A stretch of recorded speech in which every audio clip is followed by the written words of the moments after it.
But I really like the idea of saying, someone wise said, if you are in a hole, the first rule of holes is stop digging.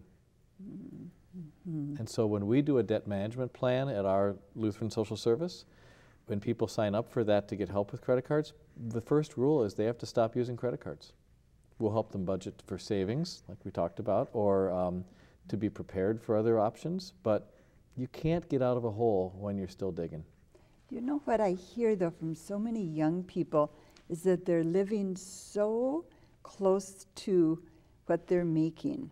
So let's say what they're earning pays the mortgage, pays the gas, pays the groceries, pays the health insurance, the child care, but then they maybe need to add, you know, something to the house, roofing repair or whatever.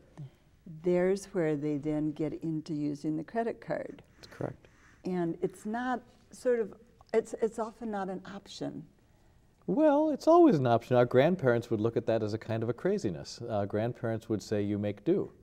And that was a value in America. So you put buckets under the... Well, yeah, you do make do, or you go without. We talked on the phone, I'm driving a 14-year-old car. That's not my top choice, but that's a great way not to have a loan. I am so proud of all our clients who decide to share, have a renter come help pay some of the rent, or who decide to share a car, or who decide to eat out less. There are lots of adjustments that people can make, and you know, students have taught me this because most of us in our generations were starving students, you know, the ramen noodles and the multiple group living. And the trouble now is really a lot of students get in trouble because they think, well, I need my own apartment, my own car, I need a cell phone and a landline, and of course I have to go out at night. Do you want to think I'm a loser? So there are some adjustments we all can make. I really like that. It's the creative option to consumerism, isn't it? To thinking more, how can I adjust my expenses to be lower? But that takes a lot of adjusting for a lot of people. I mean, kids nowadays and everybody, I think, has been taught to kind of satisfy their wants in terms of buying and.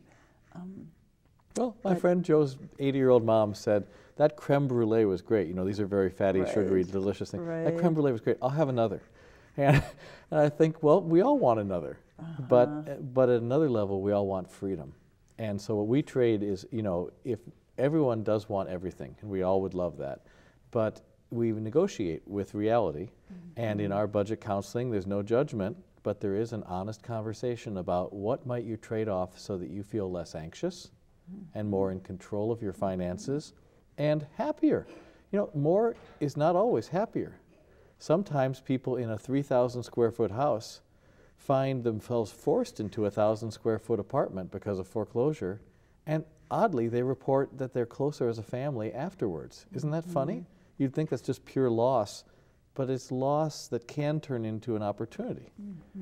So they've taken the challenge and adjusted.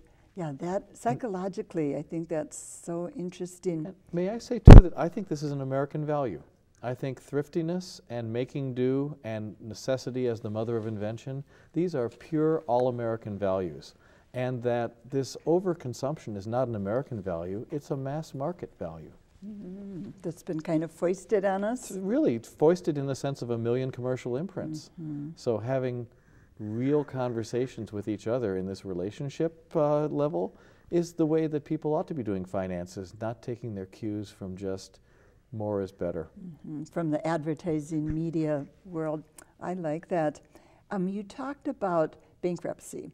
We see ads all the time. That's a solution. And a lot of people are going that route. What do you think of declaring bankruptcy, Daryl? It's, again, a tool. And so I think it's overused. We have 1 million Americans, over 1 million Americans filing every year. And that's a real sign of life support. It'd be like 1 million amputations a year. We ought to pay attention to what's happening when that's happening. It's a financial amputation, frankly. So, well, again, at our service, one of the things that my clients have taught me is that we really want to take an attitude that there's no judgment and no shame about this. Because for many people, things happen outside their control, and they are trapped and they need a fresh start. And rather than being 1700s America, where you're put into indentured slavery, or where you're put into prison for debts, I think it's more civilized to say sometimes people deserve a fresh start. But that's not how it's used in America currently. It's used for some people for a fresh start, and for other people, it's sold for convenience. And the convenience is, for example, lawyers who are on at TV aggressively marketing this, saying, are you being bothered by collectors? I can make them stop today for the price of an amputation. And so there are other simpler solutions. You have rights with collectors. We teach about those in financial counseling. There's legitimate debt management plans where you pay back the debt, but you get out of these universal default traps. There are ways with medical bills that if you have a $10,000 medical bill, you eat the elephant a bite at a time by a $50 a month plan, and we help with those. So there are legitimate ways for people to be responsible for their debts, to take full responsibility for even if the situation was out of their control. And people feel more in charge if they do. But because of the marketing of bankruptcies, a big share of them are too quick a solution. Debt consolidation plans, you mentioned those, and you said those are good, or they can be good. They can be good. So how do we know which ones are safe and which ones are reputable? Sure. Well, here's what you should look for. You always go to a consumer credit counseling service. So CCCS is a legitimate trademark of the National Foundation for Credit Counseling. And I think we'll share the website about that. We will later. NFCC's been around for 55 years, and in every state there's just a couple agencies that are NFCC members. In Minnesota there's 2 of them, and I'm proud that we're one of those 2. So the NFCC is the safe gold standard for getting nonprofit legitimate help. And a debt management plan works like this. If you're the consumer, you would cut up your cards and come to us to pay through us to the creditors. So you're not paying us, but you're paying through us. So you're like a conduit. Yes. And the creditors trust the consumer credit counseling industry to be honest and fair. And so they agree to lower the interest, to stop the late fees, stop the overlimit fees, and count every payment as on time. So what you're doing is you're taking responsibility for your debt without the extreme of bankruptcy, paying nothing, or the extreme of being gouged by 30% interest. It's this lovely oil in the engine that stops the engine from seizing up or from driving 1,000,000 miles an hour. Right? Do many people take advantage of that? I mean, they sure do. They sure do. We have 2,400 Minnesotans right now making their monthly check to creditors through us. So that's a lot of people. And what's nice is we can guarantee them a payout. It's always less than 5 years, which sounds like a long time, but on your own it's more like 10, 20, 30. So we guarantee being debt-free, and you have good credit from paying on time, and it's paid off. And suddenly that $100 or $200 you paid per month, now you can pay yourself and your retirement. So legitimate debt management plans, or DMP, are a great tool.